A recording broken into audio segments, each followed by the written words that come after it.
Dalam Dhammapada, syair yang berbunyi Garawo Janiwato Ca Santuthi Cakatanjuta Kale Nadamas Sawanang Etamanggalamuttamang. Garawo artinya punya penghargaan. Ini juga menarik untuk dijelaskan. Niwata, niwata artinya punya kerendah hatian. Ni itu artinya bawah. Wata itu artinya angin. Ya. Apa namanya? Menjadi istilah orang zaman dulu, angin bawah. Berposisi di angin bawah, artinya yang rendah hati. Santuthi, ini juga kata-kata yang luar biasa indah, luar biasa bermanfaat, dan luar biasa mendalam. Yaitu keberpuasan atas hal yang diri miliki. Kata nyuta, keberadaan orang yang tahu hal bajik yang orang lain lakukan. Kesemuanya itu disebut sebagai keberkahan yang mulia atau yang utama. Nah, di sini Sang Buddha memberikan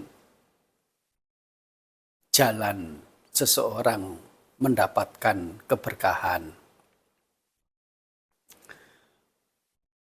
melalui hal apa yang secara bijaksananya itu memang nyata bisa menghasilkan dan menghasilkan hal yang menguntungkan dengan lebih minim risiko yang akan risiko menyakitkan yang akan memungkinkan orang itu hadapi.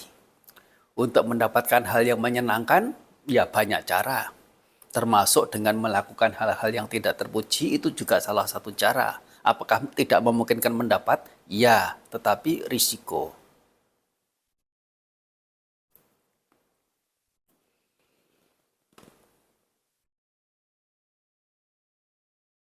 Yang mana, ya kalau ditilik dari awal mula Manggala Sutta ini dibabarkan, yaitu masyarakat pada zaman itu, mungkin juga sampai zaman sekarang, masih punya anggapan, ya kalau malam, sekitar jam 11 malam, jam 12 malam begitu, meskipun ya kalau jumpa dengan bunga Wijaya Kusuma, meskipun bunga Wijaya Kusuma itu ditanam sendiri juga di halaman rumahnya. Tahu bunga Wijaya Kusuma enggak?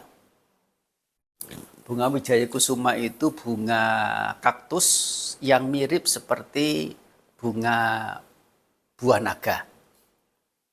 Kalau buah naga itu batangnya segi bersisi 3. Tapi kalau bunga Wijaya Kusuma ini hanya 2 saja. Dan bunganya juga mirip bunga bunga tanaman buah naga. Dipercaya sampai sekarang juga di tradisi Jawa itu kalau malam-malam jumpa bunga Wijaya Kusuma yang mekar, itu pertanda mendapatkan keberuntungan, pertanda mendapatkan ya sesuatu yang menyenangkan. Pagi-pagi bangun tidur, begitu ya. Terus di seberang jendela sana, setelah buka jendela, terdengar burung betet berkicau, pang, pang, pang. Ya itulah suara apa begitu. Disaut dengan suara-suara burung yang lain yang menyegarkan. Menganggapnya itu juga sebagai satu pertanda keberkahan. Atau kalau tidak begitu, begitu membuka pintu atau membuka jendela, semerbak harum bebungaan atau bau hijau daun kalau pagi itu ya, yang di apa namanya tetesi oleh embun pagi gitu. Nah, bau hijau daun, bau bunganya itu harum harum menyenangkan. Yaitu juga bisa dianggap sebagai pertanda keberkahan juga. Dari apa yang dilihat, apa yang didengar, apa yang dicium, termasuk apa yang dirasakan, disentuh, dipikirkan. Dimengerti sebagai ya pertanda keberkahan atau ketidakberkahan tergantung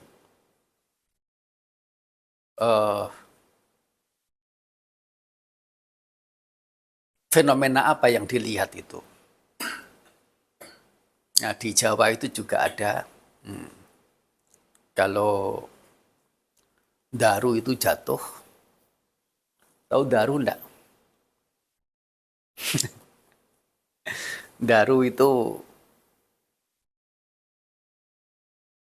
meteor. Kalau meteornya ini warnanya kebiruan yang jatuh, itu tanda keberkahan. Tapi kalau meteornya warnanya kuning kemerahan, tanda celaka.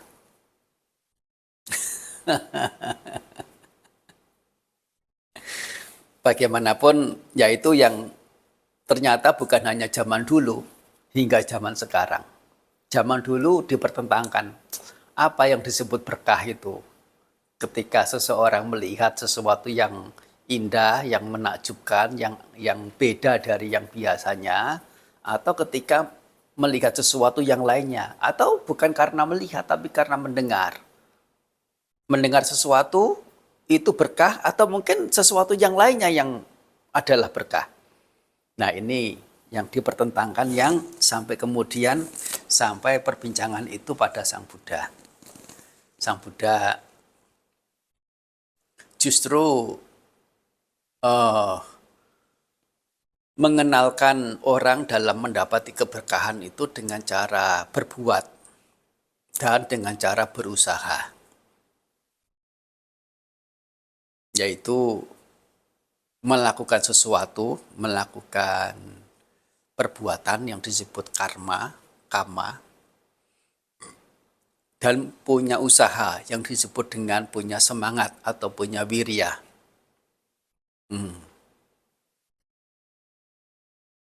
Melalui melakukan dan punya semangat seperti itu tentang hal-hal yang secara bijaksananya mendatangkan keberuntungan atau keberkahan.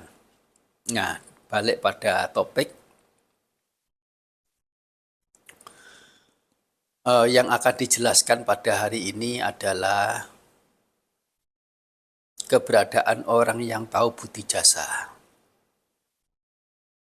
Bahwasanya Sang Buddha mengangkat nilai luhur berupa orang yang tahu terima kasih, orang yang tahu budi jasa, sebagai landasan, sebagai dasar, sebagai patokan,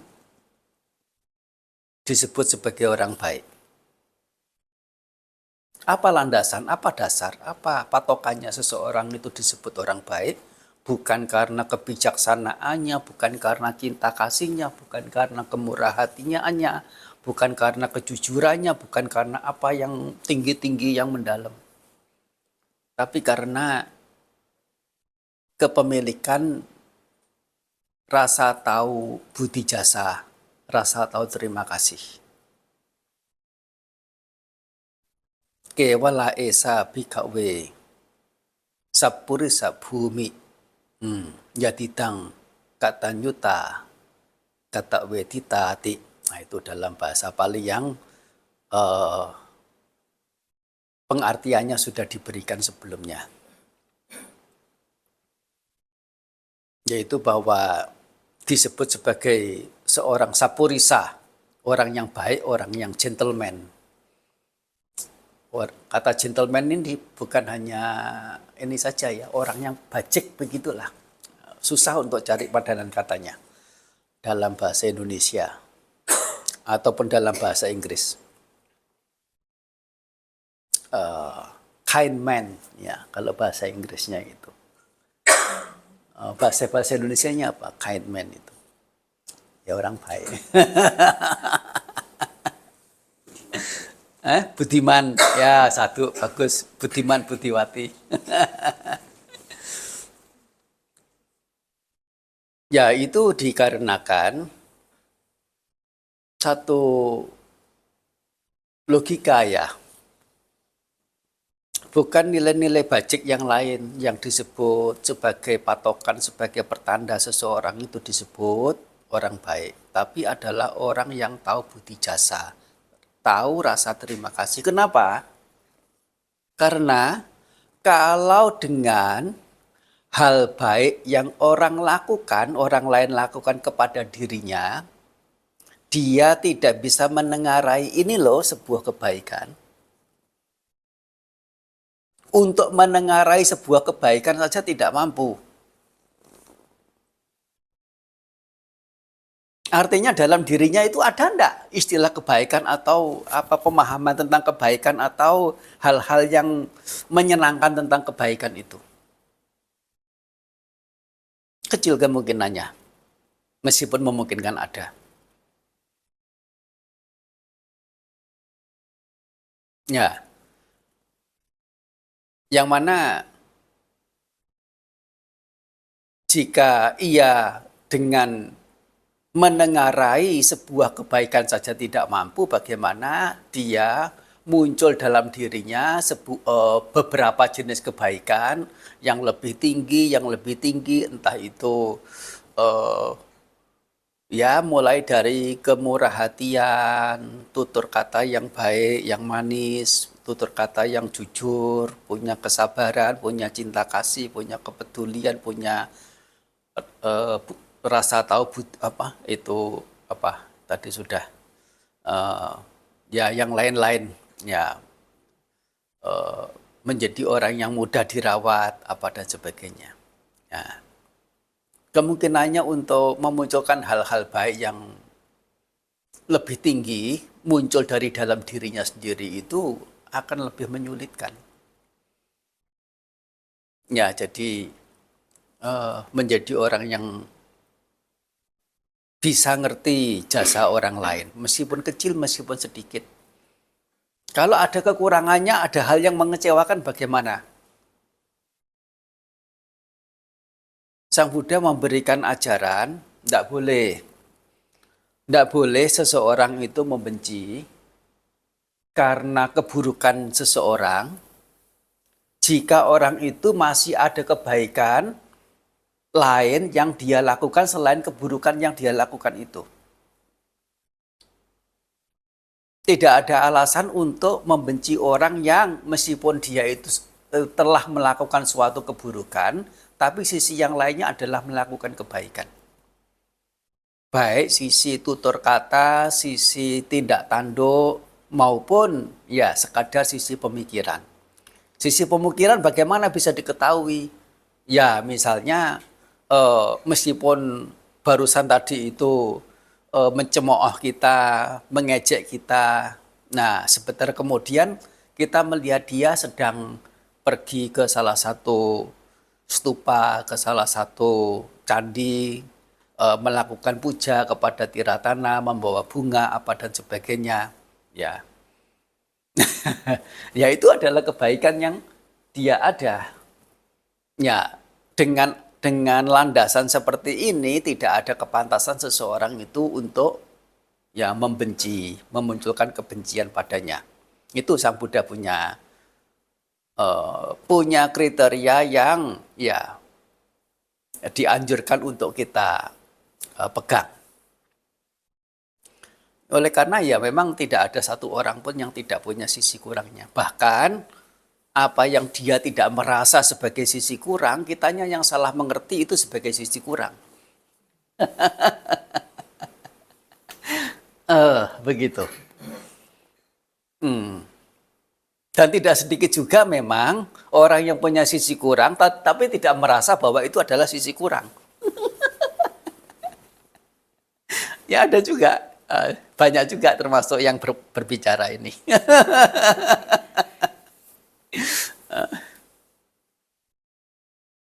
Nah itu tentang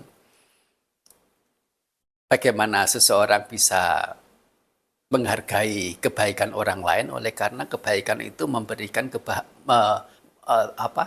tahu budi jasa kepada orang lain itu memberikan kemanfaatan, yaitu disenangi banyak orang,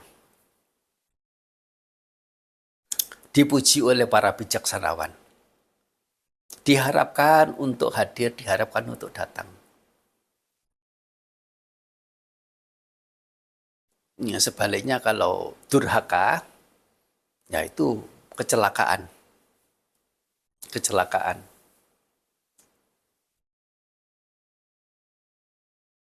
Hal yang semestinya mendapatkan kelancaran hanya karena punya sifat, punya ciri, punya tindakan yang menunjukkan ketidaktahu budi jasaan itu seseorang menjadi ambruk, menjadi jatuh.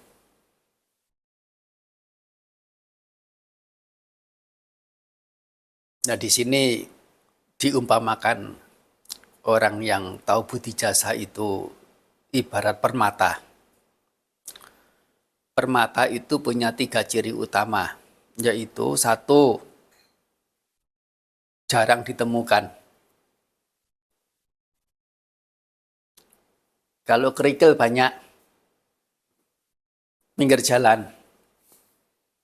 Ya, tumpukan batu kerikil di bahan bangunan sana atau di pegunungan apa begitu banyak.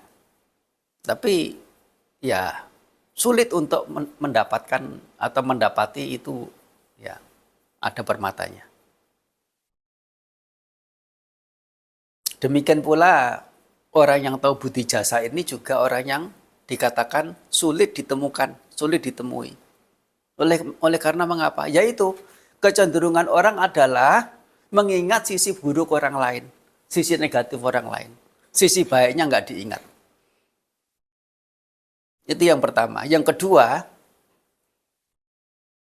kalaupun ya mengatakan thank you, terima kasih, kamsia atau apa, ya, matur nuwun begitu ya. Barangkali itu hanya sebatas kata-kata yang normatif yang biasa diucapkan. Ya, menerima sesuatu ya, terima kasih. Itu sudah otomatis di mulut. Tanpa hati itu betul-betul punya apresiasi pada apa yang diterima itu. Katakanlah itu dari hati betul-betul. Berapa lama sih bisa bertahan apresiasi atas apa yang diterimanya itu, padahal yang memberi itu ya MM-an kasihnya. Maksudnya mati-matian. Maksudnya barang itu tentu apa yang dimiliki itu dia mendapatkannya juga dengan biaya dan mungkin tidak sedikit. Untuk bisa memberikan kepada orang lain itu lewat perang dulu. Kasih, enggak. Kasih, enggak. Akhirnya bisa menang. Kasih aja deh. Nah, lewat peperangan yang mati-matian nih.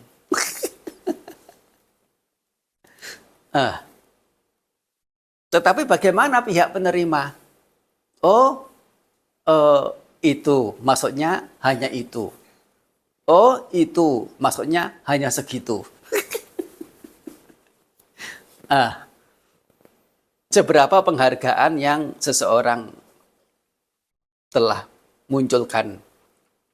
Dan orang yang tidak punya penghargaan pada pemberian orang lain itu adalah orang yang sulit menjadi bahagia.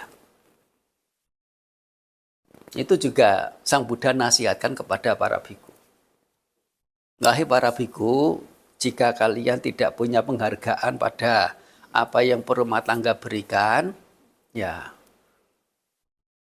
maka kekecewaan itu akan lebih menguasai hati kalian daripada sisi kebahagiaannya. Hari-hari kamu akan sulit untuk mendapatkan kebahagiaan. Orang yang tahu budi jasa, ya sulit dijumpai, sulit ditemukan. Oleh karena apa?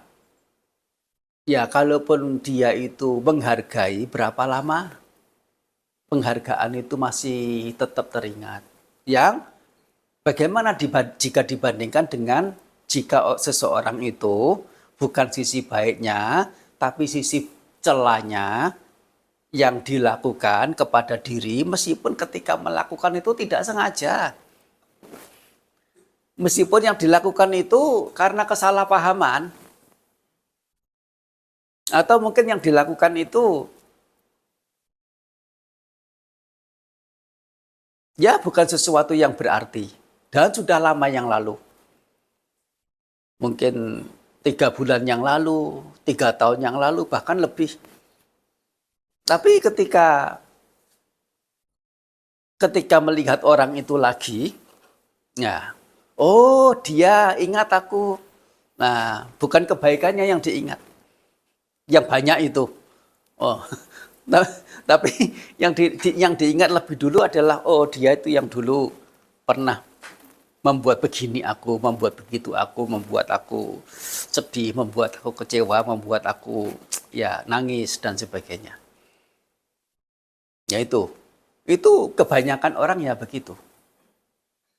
Jadi kalau ada orang yang mampu dan mau mengingat sisi baik orang lain, apalagi meskipun itu adalah hal kecil, hal sedikit, kebaikan-kebaikan yang orang lain lakukan, mau mengingat, mau mengenang sehingga dikatakan orang yang sulit ditemukan seperti batu permata yang sulit ditemukan itu.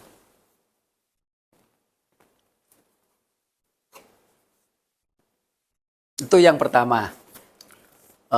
Orang yang tahu budi jasa itu ibarat batu permata. Yang kedua disebut ibarat batu permata karena sebagaimana dikatakan tadi, batu permata itu jarang dilihat. Ya, tapi kalau sampai ada begitu, batu permata ini menjadi yang lebih menonjol dibandingkan batu-batu yang lain. Batu mau setumpukan setinggi apa, kalau tidak ada batu permatanya, seolah-olah tumpukan batu itu nggak ada di pandangan dia. Kalaupun lewat begitu, seolah-olah tidak ada. Tapi begitu ada batu permata satu saja, oh ini dia. Begitu. Demikian pula orang-orang yang punya budi jasa, tak rasa tahu budi jasa, berada di perhimpunan mana, nah akan ditengarai oleh banyak orang. Oh itu si itu ada, oh si Anu ada. Kalau si Anu itu yang dimengerti sebagai orang yang tahu budi jasa, yang biasanya kalau gerombolan itu kumpul, biasanya si Anu itu ada. Kalau nggak ada, tanyakan, si Anu mana ya? Si Anu mana ya? Tapi ada banyak yang lain yang mungkin ya karena tidak menonjol dari sisi rasa tahu budi jasanya, bahkan mungkin sebaliknya, durhakanya begitu. Kalau tidak muncul di sana, dalam hati beneran ya nggak ada di sana ya. Dan nggak usah itu, nggak ada pertanyaan juga. Si Anu kemana ya? Si Anu kok nggak ada ya? Tidak ditanyakan. Artinya apa? ya tidak menarik bagi siapapun. Tetapi kalau batu permata, yaitu orang yang tahu budi jasa, tahu balas budi, adalah orang yang digemari orang, menjadi ya orang yang disenangi, ditunggu, dicari oleh orang-orang, dan dipuji oleh para bijaksanawan.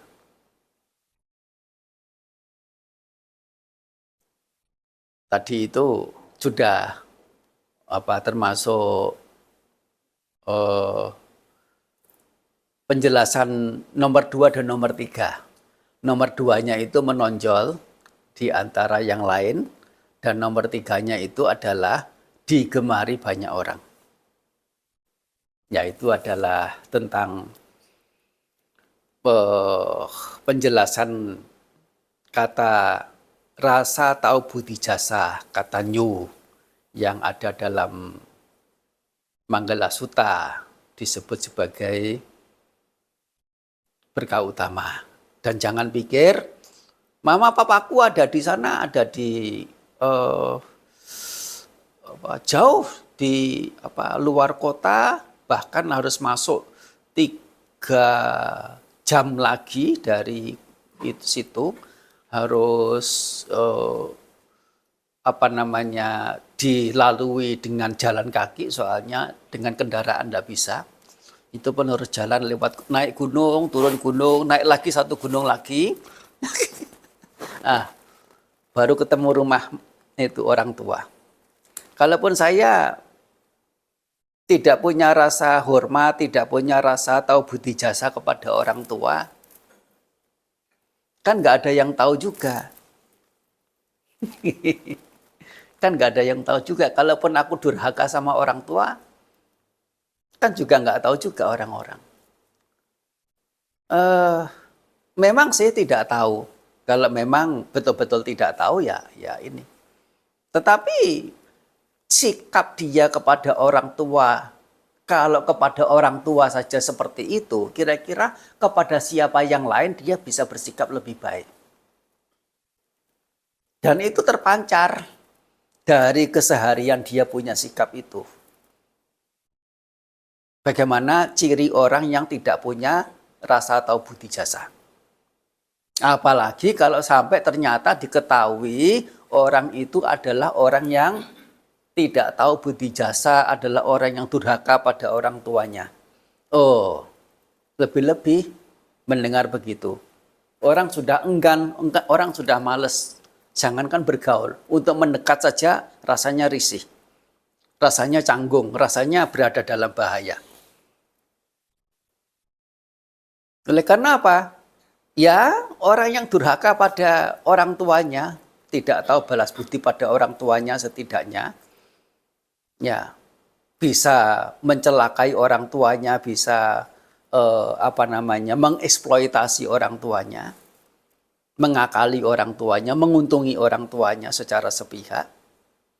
Ya orang-orang akan berpikirlah, kalau orang tuanya saja bisa dia makan, siapa yang lain yang tidak bisa dia makan? Saya kalau mendekat ke dia juga akan menjadi mangsanya dia juga. Itu tambahan. Ya, semoga acara berbuat baik dan makanan pada pagi hari ini makanan banyak sekali. Ya, ya mendapatkan keberkahan bukan dari perdana saja, tapi dari Dhamma Sakaja, bincang-bincang Dhamma pada pagi hari ini. Anumodana ya.